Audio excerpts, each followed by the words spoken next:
Then there's California, a podcast featuring members of the California State Senate Democratic Caucus in conversation about their lives, their legislative priorities, policies, and other related issues that help make California exceptional. From the state capitol in Sacramento, I'm Brian Green. On recent episodes of this podcast, we have made brief reference to how, as California has dealt with and is now, Lord willing, finally coming back from a year of COVID life, the normal, everyday, garden variety social, economic, and environmental challenges facing the state and our country have not disappeared or taken a back seat to the pandemic, and have, in fact, been persistently jockeying from the background to the foreground during the past year, reminding us that there is still so much work to do. And it's been our challenge as a state and a country and as individuals to learn a different way to think about the future and to learn to rely on new skills of agility and flexibility and more pragmatic and even fearless ways of thinking about our future. Well, those instincts and agility and flexibility and public policy pragmatism are, to the good fortune of California, already part of the DNA of many of our state's legislative leaders, most especially California's fearless and peerless State Senate Majority Leader Robert Hertzberg.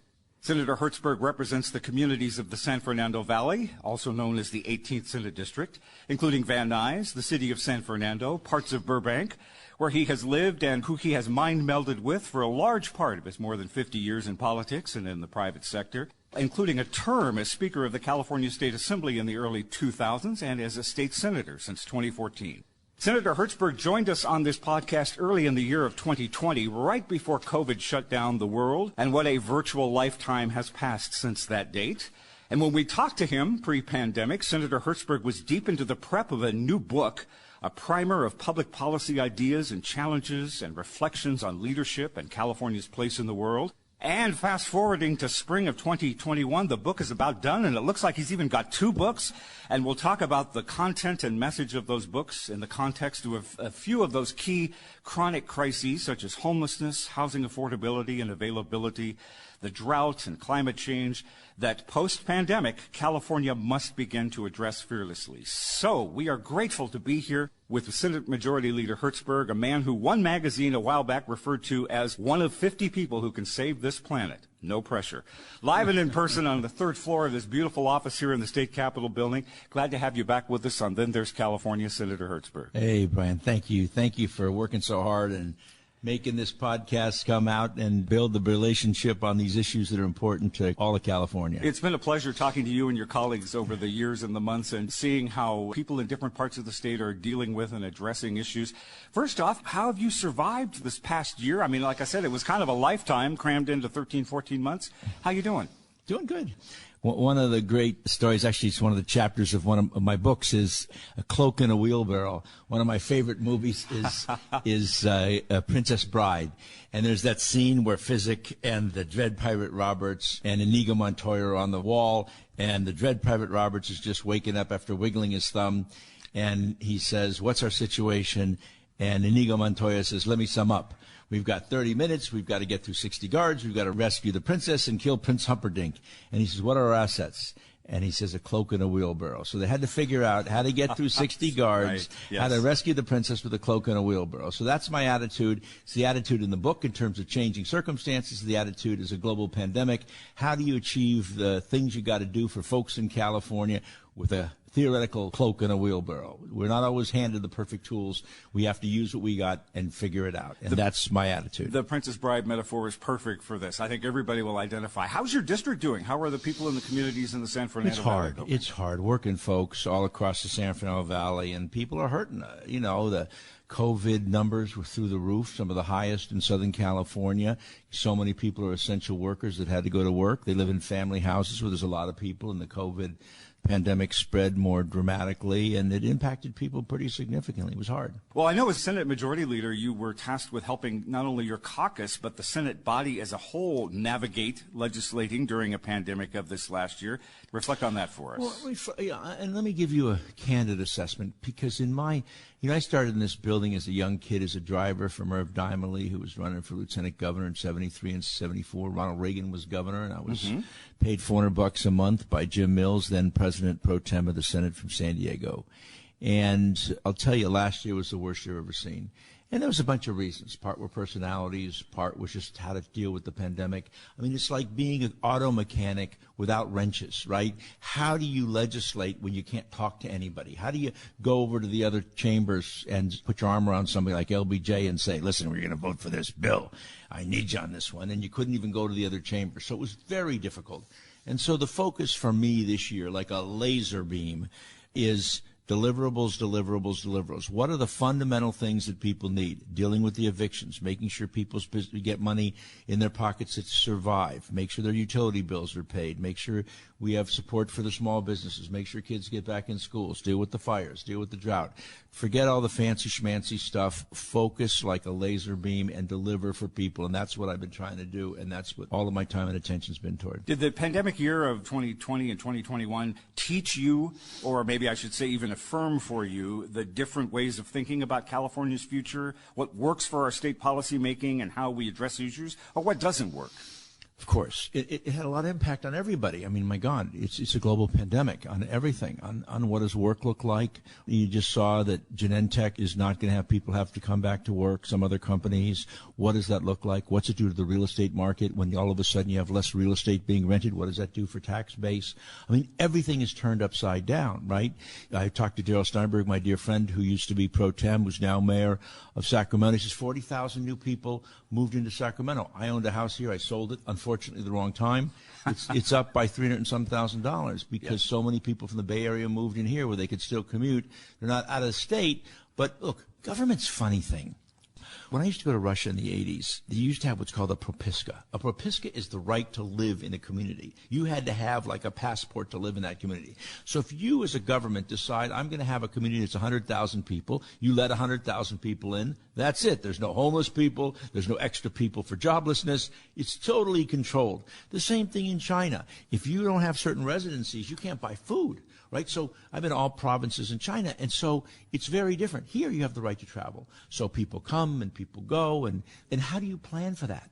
If we went and built the 405 freeway, which we have in Los Angeles, that's jammed to death, in North Dakota, people we put in jail because you don't need a 20-lane freeway in North Dakota. Here we put a 20-lane freeway in, and they scream at the politicians because it's not enough. So you have this freedom that is so essential to who we are. We in government try to plan for it. Well, now, all of a sudden, the pandemic's turned so many of those things upside down. What is an essential worker? How does that work? I mean, the hero pay that some people are getting. I mean, it's been so interesting to cause us to re-examine. And, that's what we do. We always re-examine and we course correct. That's the name of my book, Course Correct. Perfect segue. I want to talk about the book, or books. During our conversation last year, you mentioned, of course, that you were writing a book. I didn't realize now it had morphed into two. And you made it clear it was not a biography, but more a book about ideas, the need for policymakers to take risk. I think you said one of your chapters was called Batting 999, which I love. You remember that. To not be intimidated about getting into the fight in order to find solutions to problems, focusing on the rich-poor divide, which is a huge issue here in California. Has this book, or have these books, turned out the way you wanted them to?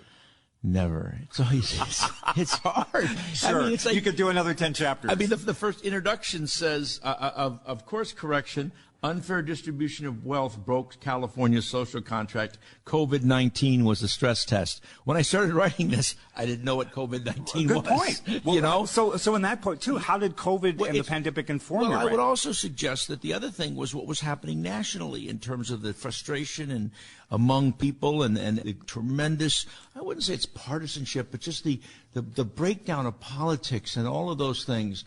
Because we demand, in order for government to work, people have to have confidence in government. When people have confidence in government, they'll let you do stuff. When they don't, they'll storm the castle. And so how do you do that when all these changing factors hurt? How do you do that under the whole situation that happened in Washington on January 6th? Right, where they stormed the castle. It's exactly right. They stormed the castle, i.e., Princess Bride storming the castle. So it's really hard. And people are just so frustrated. They just become mean. You know how many people into my house and protesting stuff? They're protesting stuff that I was voting for. But there's frustration out there. And so how do you run a government with all of these changing pieces and parts, where there's greater expectation that government needs to solve those problems? And it's quite challenging. So The book on course correction really, as you correctly remember, I'm surprised you remember, you must have reviewed your notes, people are getting richer. Actually, let me just read you the first couple of paragraphs of the preface. It's called Inevitable Truth, A Path to Hope. In California, at the time of this writing, it feels in so many ways like the wheels are coming off. The rich are getting astronomically richer, where more and more Californians are struggling to acquire even the basic necessities. And who can predict what will happen in Washington, D.C. in the coming years? This unacceptable and accelerating trend creates enormous tensions and deep divides about what constitutes fairness and whether there's a realistic path for the survival of our democracy. Unfortunately, this obvious need for greater fairness in wealth distribution exists alongside a powerful resistance to a perceived confiscatory tax policy that can easily be avoided by the ultra-wealthy who can afford professional tax strategies that allow one to live the California life part-time and technically reside in non-tax jurisdictions, meaning they could avoid California tax. In fact, with remote working becoming widespread during the pandemic, an unforeseen consequence may be that many not so ultra wealthy could easily move to another state to avoid California tax. This is going to be a testament of our time, right? That you're writing. And so what I'm trying to do as a result of all of my years of experience and thinking about stuff is to say, okay, how do we solve? You know, the idea that so many people in political books tell you what the problem is. Until I say, go screw yourself. I'm sick and tired of like, oh, we just need the political will. What's the roadmap? How do we do it? And what I suggest is a new way of thinking about how to raise money to pay for social services and to pay for the social safety net and avoid some of the tensions that are very, very difficult for us to deal with when we represent a state where people can move in and out whatever they want to do. So that's what course correction is, because it basically says, look, the underlying social contract, the title is Course Correction. It's time to restore the social contract for California. I don't think the social contract is broken. The obligation of government to do stuff for folks and provide the freedom and the underlying essence of the social contract is, to me, good. It's where we are in society and how we have to restore that social contract by course correcting. Our state and its futurists and critics are whiplashed now over this news that California's population has contracted, that our state has actually lost people in this last year. People are leaving California. We've seen the 2020 census results that have come out. Major reversal for the state. We're going to lose a seat in Congress, but some say it's not surprising. And the demographers point to several factors, including COVID. We lost 62,000 plus people who died. Right. That's exactly right. And that's declining birth rates. Right. So it brings us to the question of who is actually leaving California?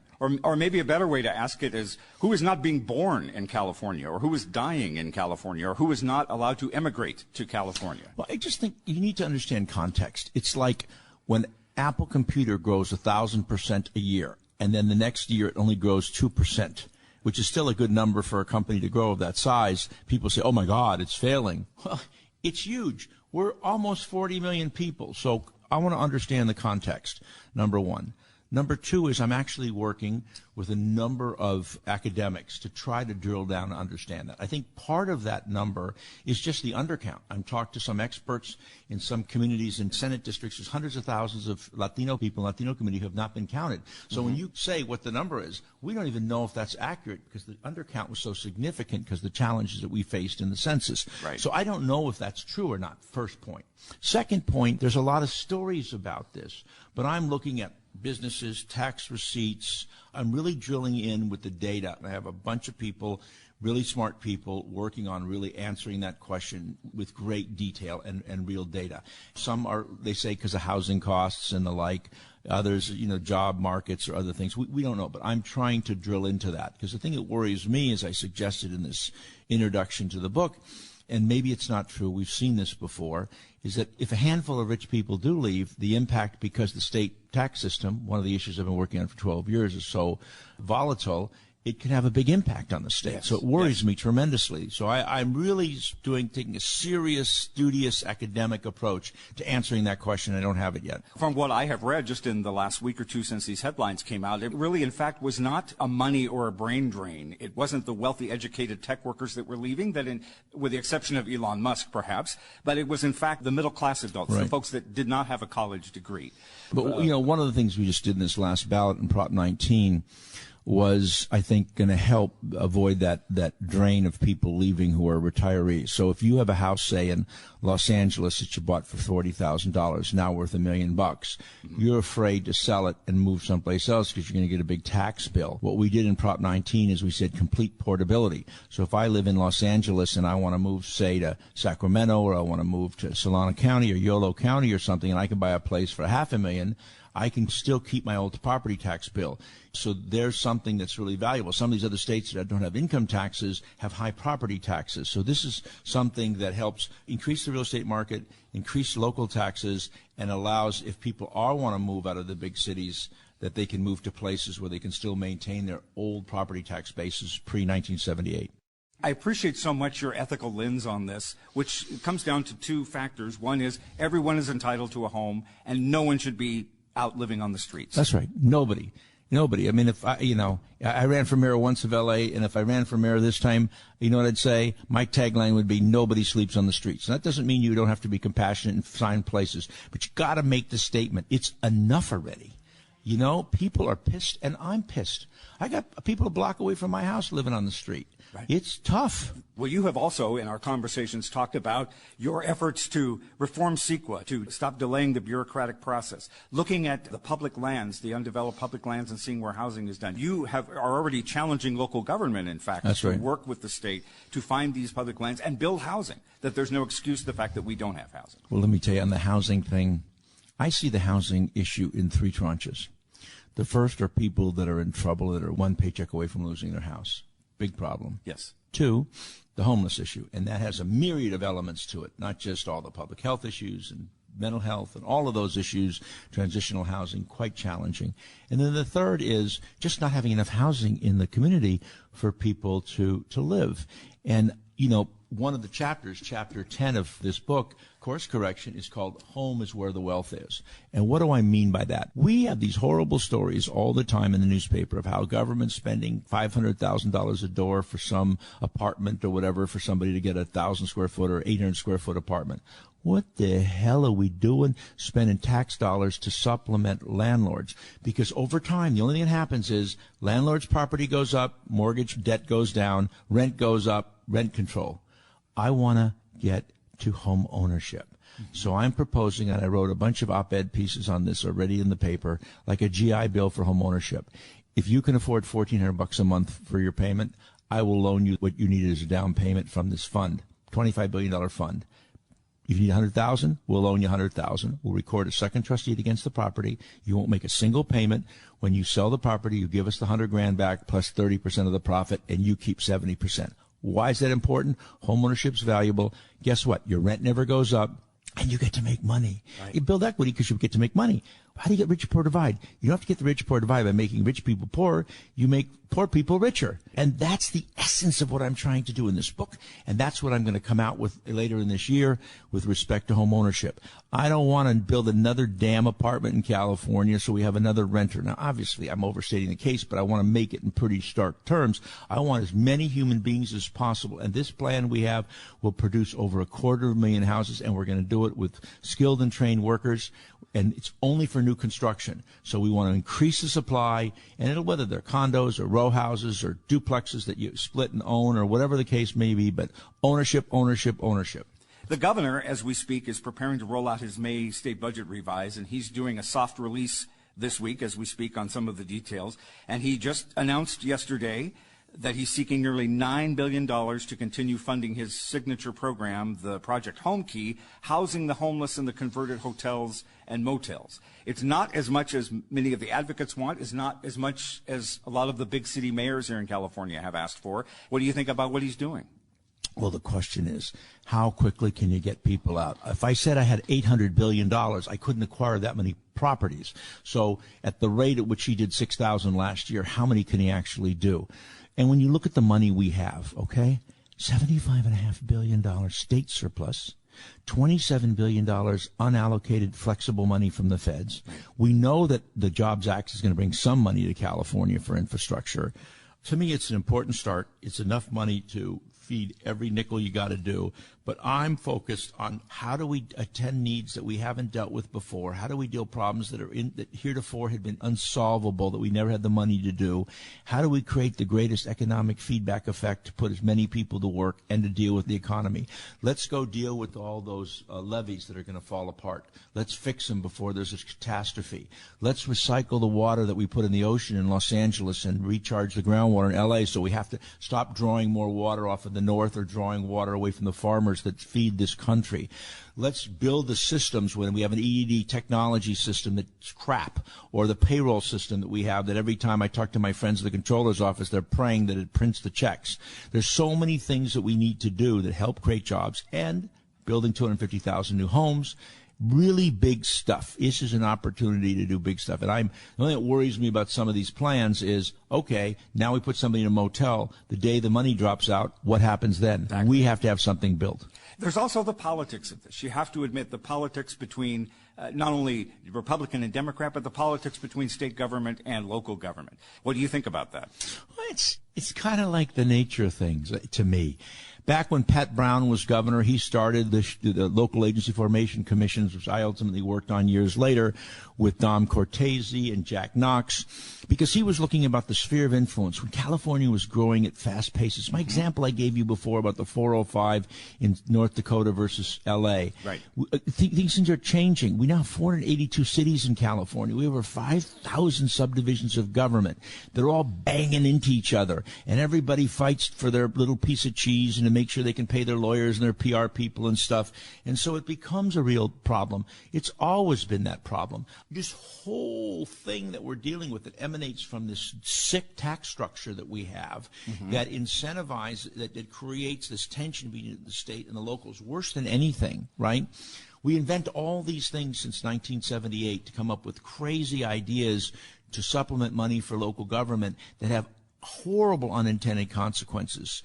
It's the reason why when you go to L.A., right, all the Walmarts and all the auto malls are in all the cities, what we call the edge cities surrounding L.A. L.A. has all the social responsibilities, all the big expenses, but the way our tax structure works is that if you have an auto dealer, a penny from every dollar of sales tax goes to the local city. So these little cities make millions and millions because they put auto malls or they put in big box retails, because we tried to give more money to the locals, but it had these unintended consequences. I give you 50 more examples in my policy wonk mind, but it's all basically that the incentives are not aligned in a way that works, and they just completely tear apart the fabric of everything. And I want to affirm, you told me last time, the law of unintended consequences is the most challenging one to deal with. Indeed it is. You've seen nothing but unintended consequences this last year, right? Can I tell you something, man? Is after year, that's that more, the old idea that the more I know nothing. The more I know in this business, the more I know how important the law of unintended consequences is.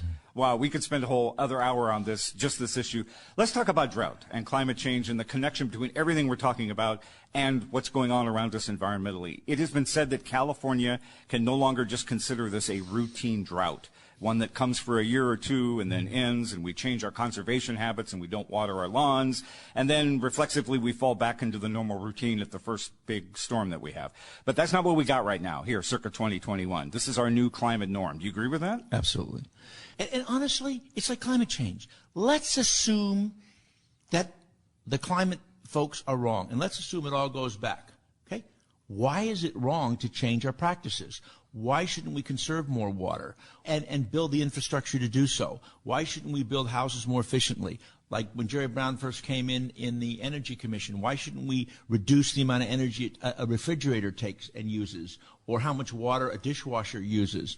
What's wrong with that? Mm-hmm. And so it creates all kinds of new jobs, all sorts of new technologies, and it works. Plus, it's smart for the environment. So I don't want to get in a left-right debate. I'm just saying it's smart, period, for all those smart reasons. You have authored a piece of legislation that I think would really help us change our attitude, as you're talking about getting through this current dry spell, but planning ahead, laying an infrastructure, figuratively and literally, for the future. Tell me about SB 552. I think about the big picture, as you can tell from this conversation, a lot. Absolutely. And I started when I was a kid in college. I wrote my dissertation on water.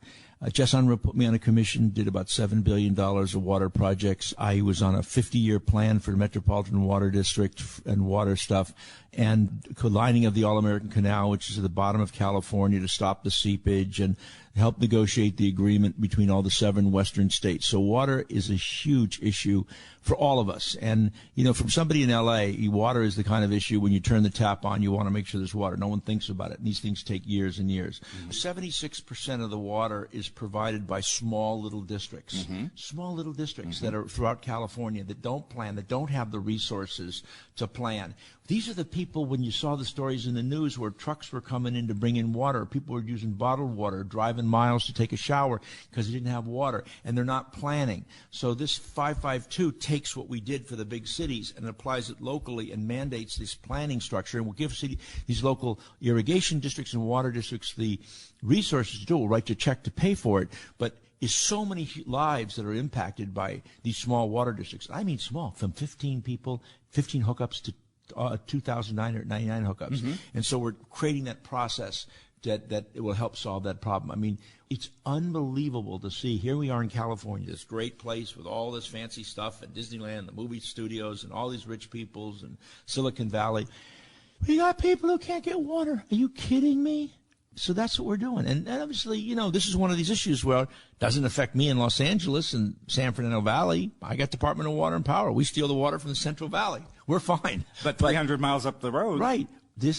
We in government have a responsibility to go home and do our homework and show up for people and listen, represent our community. And we also have a responsibility to look at the big issues and take the time to think long, to work on those big issues. And this is one of those examples, because there's not one person who's impacted directly, but everybody's impacted when you have a society that has situations where people are drinking bottled water or having a truck to have to bring it in because they can't get water. And now's the time we have to learn it and implement all of That's this. right, 100%.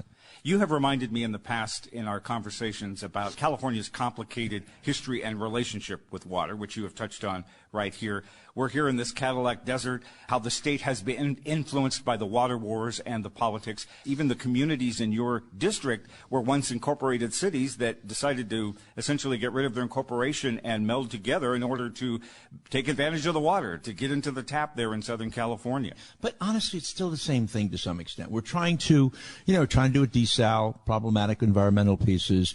We're trying to deal with recharging the groundwater. And, Orange County has 130,000 acre feet. We just have a new project in L.A. County with the sanitation district for 60,000 acre feet to recharge the groundwater. But yeah, San Fernando Valley is interesting. If anybody watched the movie Chinatown who's listening to this, the 38 million people that are listening to this podcast. Jack Nicholson, Faye Dunaway. I mean, literally, those were all, as I suggested, separately incorporated city. Isaac Van Nuys, that was a separate city. North Hollywood, a separate city. Yes. Chatsworth, all of those areas.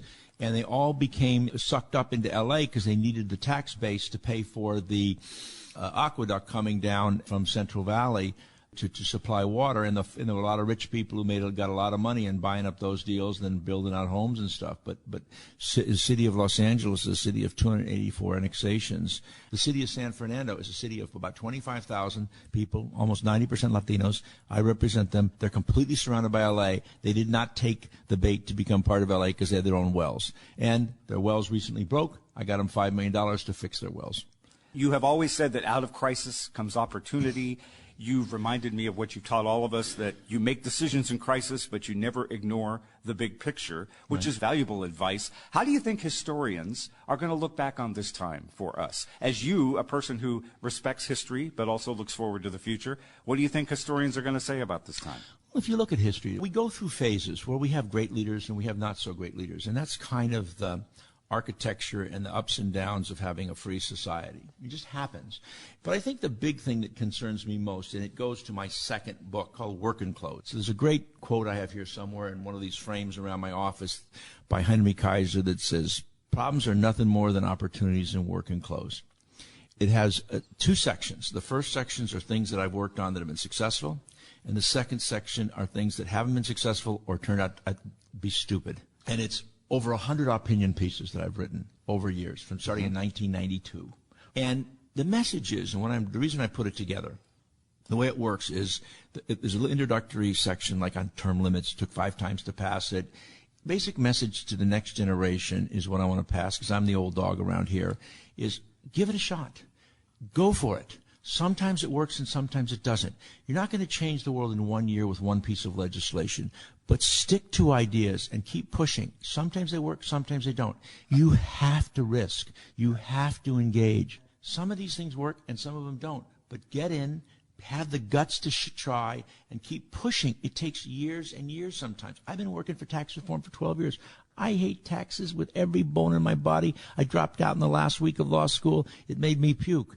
But if you don't fix the tax structure and everybody wants to beat you up because you talk that T word, well, you know what? Figure it out, fix it, or get the hell out of the way. This is awesome. Thank you so much for giving us this time to talk with you. I look forward to getting my own autographed copies of these two books. Absolutely. And reading through and seeing philosophies that I recognize and some ideas that even are new to me now. It is great to talk to you, as always, on what I know is a really busy morning, starting out to be a busy day. So, Senator Hertzberg, my mentor, my friend, thank you for joining us here. You're a good man. Thank you. And thank you for bringing the voice of ideas to the ears of Californians. It's a pleasure to have you. We should be earning college credit as we talk to you here, sir. Then there's California. It is a production of the California State Senate Democratic Caucus, with technical assistance and production support from Martin Ashley, Bob Brulte, Brian Shadden, and Rainier Sabiniano, McKenna Woods, Lisa Murphy, and the graphic artistry of Tim Davis. On behalf of our State Senate Majority Leader Robert Hertzberg, representing California and San Fernando Valley and the world, I'm Brian Green at the State Capitol in Sacramento. Thanks for listening to Then There's California.